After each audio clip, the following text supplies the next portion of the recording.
Welcome to Brightside Business, where we talk directly to online entrepreneurs like yourself about how to grow your business to 7 figures and beyond. My name's Joey Young. I helped my family's business grow to 7 figures in under 2 years, and I learned a lot of lessons along the way. One of them I want to talk about today, and that's how to grow your business every single week. 4 tactics I'm going to talk about that will actually create a throughput of forward progress every single week you can look back on and say, there's how my business grew that week. There's how my business grew that week. And all the way through until you reach your goals. And this was inspired by a client who actually recently talked to me about this. She was asking me, how do I get more progress each week in my business? Because she's the kind of person, she was telling me, I kind of get up in the morning and I putter a little bit, I slowly kind of ease into the day, I slide into work, and then sometimes I get distracted during the day. I don't exactly know, what the best thing is to work on. And then at the end of the week, I look back and I'm like, I felt like I was busy, but, I don't have a specific clear target that I had at the beginning of the week that I definitely got done by the end of the week. So it doesn't really feel like I made progress. She was telling me that she basically wasn't growing her business each week. It was kind of left up to chance whether her business would grow. And that's not good if you're a business owner. So if you're in that like 5K to 20K business owner, you're looking to scale, we need to have this conversation. And this is what I told her, and I think it's going to be really helpful for you as well. There are basically 3 types of work energy, 3 types that I'm going to talk to you about, and then we're going to talk about the 4 tactics to grow your business each week. But we got to set this foundation, okay? The first type is deep work. I call these energies, by the way, because they don't mesh well together. Energies are sort of a flow, a zone, a particular liquid, if you would. One is water, one is oil. They don't mix very well. They're different energies and they're different tones of the day. And so we'll get into why they don't mix well. But first, what are the energies? And the first one is the deep work energy. It's that zone you get into when you're focused, when you're clear on what you need to get done, when you shut out all the distractions and you have one target. You force your brain to focus. This is the time when you work on your most important needle-moving activities that grow your revenue for your business. It's those tasks that you have dialed in that you know you need to do that are very important, not necessarily urgent, but they're important because if you do those tasks, then it'll kind of move this and it'll move that and it'll move that and it'll affect that number and then you'll grow your revenue. So deep work is by far the most important energy and the one you should try to maximize in your week. As much of your week as possible, percentage-wise, focused on needle-moving activities via deep work. That's the first energy. Second one is admin work. Admin, sort of the inbox, the little tasks, the following up with people, the scheduling doctor's office appointments, the getting back to someone, the checking in with people, all the little rocks that tend to be somewhat urgent, a little bit important, but they don't really grow your business. All those little tasks, they tend to be shorter. You kind of just boom, boom, boom. It's like your inbox zero energy where you try to clear your entire inbox. That's admin work. Some people find it very fun because they can just blow through a huge checklist because everything's really short and easy, but again, doesn't necessarily grow your business. The third energy is social energy. It's your meetings. It's when you're connecting with your team, when you're syncing up with your employees. It's when you're connecting with people on sales calls. It's when you're on those Zooms, The meeting energy is social. It's getting in your conversation energy in your mode. And like I said, the deep work, the admin work, the meetings energy, those 3 don't really mesh very well. And so the first thing you can do to think about maximizing your weekly productivity is blocking them as far apart as possible by taking all your meetings and crunching them together and separating them from your deep work. What you don't want is to you start your day with an hour and a half of deep work, and then you have a 15-minute meeting, and then you have another half hour of deep work before lunch, and then you check some emails and do some admin, and then you have another hour of deep work, but then you have 3 hours of meetings. And so your whole day is just a mix mash of all these different energies, and you're bopping in between them, which is causing you to lose focus on whatever one you're doing. The ideal day, the better one that you can build for yourself, is where you smush all of those energies into, if not half days, even full days. I love having a theme for my days where the theme of the day is just one of those energies, and the other energies have their own theme days. So I know on the grander scheme of things, throughout the week, I'm going to get everything done I need to get done, but I can have each individual day have its own energy, so I can really move through that energy and maximize that energy that whole day and not have to focus shift multiple times each day. That would be an ideal place to get to. So they don't mix well. Here's the other thing you got to know about these energies is you do want to maximize your deep work time by scheduling it when you're at your best. When are you most productive, most easily disciplined, most excited to work deeply on things? When is that energy to focus the best for you? Some people are first thing in the morning. I think that's most people, honestly. Even people who kind of say they're not morning people. I think most people have their best focus energy in the morning, first thing, before other people are up, before the distractions hit, when you're fresh. That's when they should focus on putting their block times of deep work energy. If you are more of a night person, okay, so get all your meetings done early, and then do your deep work in the nighttime. But schedule your deep work when you're at your best, not when you're kind of feeling a little bit tired from the day or distracted, or when there's a lot of things around you that could pull your attention away. And here's the third thing about energies is you gotta maximize your deep work time by building your tolerance to chaos. This is a really important lesson for each business owner to learn. Your ability to tolerate chaos while systematically deciding which fires to focus on first is huge. I'll say that again. Your ability to tolerate chaos while systematically choosing which fires to put out first will allow you to be so much more productive. Because if you're spending a whole ton of your week deciding which fire to put out and having all of them happen to you at the same time while you're trying to fix all of them at the same time, and you can't really get back to your deep work until all these fires are put out, you're going to struggle to spend significant amount of your time on that deep work energy. So you need to be able to tolerate more chaos in your life. And that sounds a little crazy to some people, but listen, there's no such thing as a business. I don't care if you have 100 employees or one. There's no such thing as a business that has all their ducks in a row. They have a perfect landing page and perfect product and perfect sales team and perfect support, and it just doesn't happen. So we got to let go of that tendency to say everything's got to be okay, calm, settled before I can focus in.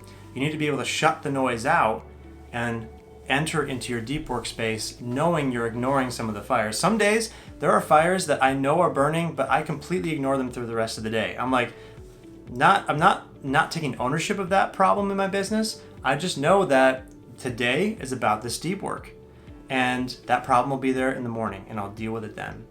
So remember, increase your chaos tolerance and be able to, in the middle of the chaos, systematically choose which ones to focus on and which ones to ignore. That's a huge, huge lesson you'll learn as a business owner. Okay, without further ado, 4 tactics to grow your business each week. What do we do now that we know what the different energies are and how to sort of set up our week for a win? How do we go about setting up our week? Well, the first tactic is we have to reflect on last week to integrate the wins and to learn from the failures.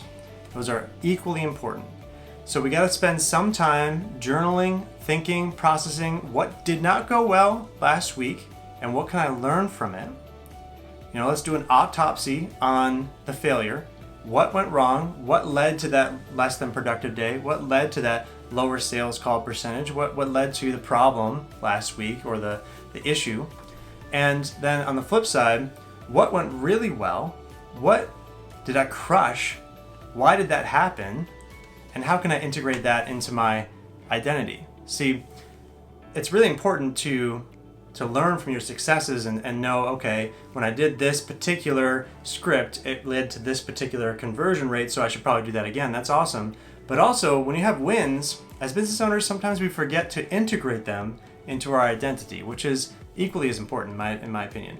We need to be able to say like, hey, it was a win last week and man, I worked hard for it. And so that was awesome. I deserved that win because I put in all this work and I got this result. And so I'm going to celebrate that for a minute, you know? Like, when's the last time you just sat down and just thought about, man, I crushed it last week with this particular thing. That's awesome.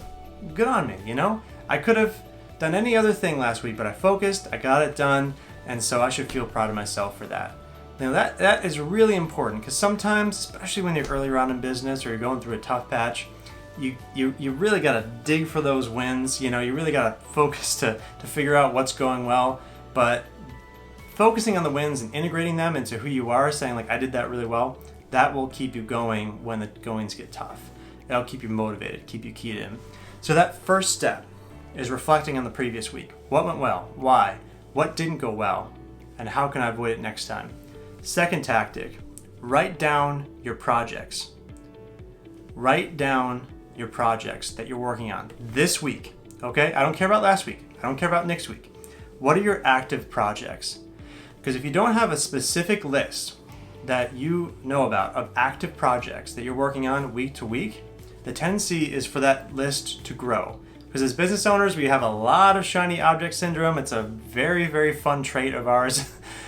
We need to avoid that at all cost. And so what the discipline of writing down your active projects every week does is it makes you force yourself to say, here's what I'm working on, and consequently, here's what I'm not working on. So it's a double-edged sword. Here's my focus, and here's what I'd love to focus on if I had enough time, but I know I don't, so you're off the list. And your projects might last 2 weeks, they might last 2 years.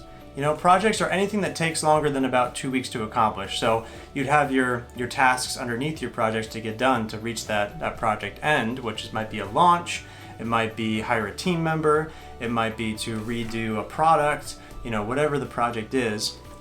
That is something that takes, you know, about 2 weeks to 6 months usually.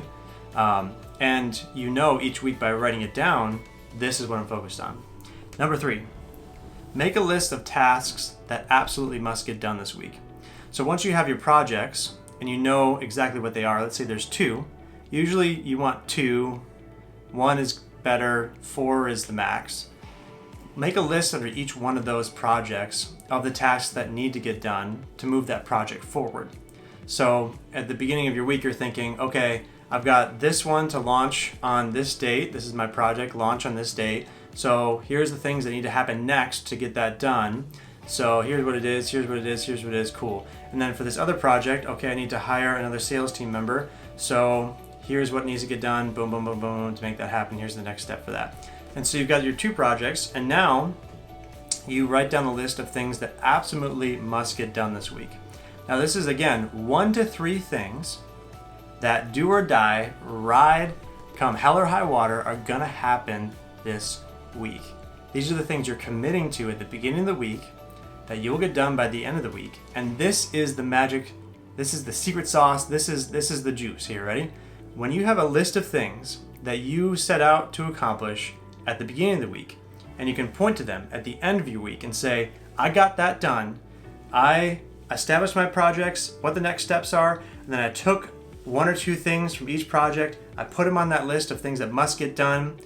All of a sudden, you have a incredibly tactical, clear week and what needs to happen, and then you get them done by the end of the week, and now you can point to that and say, that's how I grew the business this week. That's how I moved things forward. These things were not accomplished on Monday, but now it's Friday, and now they are. And this is where you become extremely effective, and this is where the high performance really kicks in, because now you're looking at a specific list at the beginning of the week, knowing what it's going to be by the end of the week, what's going to get done, and you're keyed into it, you're committed to it each week. It's really important that this list of things that must get done by the end of the week, you take them from that project list. So you might take one thing, 1 next step, 2 next steps from each project, put them on that separate list called must get done by the end of the week. It's really important that you get those done and that you keep the list small, because if you put 10 things on the list that must get done by the end of the week and you don't accomplish some of them, that list completely loses its power. So hear me on this. If you, for some reason, ever have a week where you make a compromise, where you make an excuse and don't get something done on that critical list of here's the things I want to get done this week, then it completely nullifies the entire idea of the list. So the solution to that is shorten the list so you know without a shadow of a doubt you're going to be able to accomplish every single thing, even if it's just one thing, even if it's one thing on that list. This week you have the capacity to do it. That way, every single week, your intention becomes reality, and you have that throughput of integrity of growth, and you can look back on that list for all the previous weeks of the month and over the years.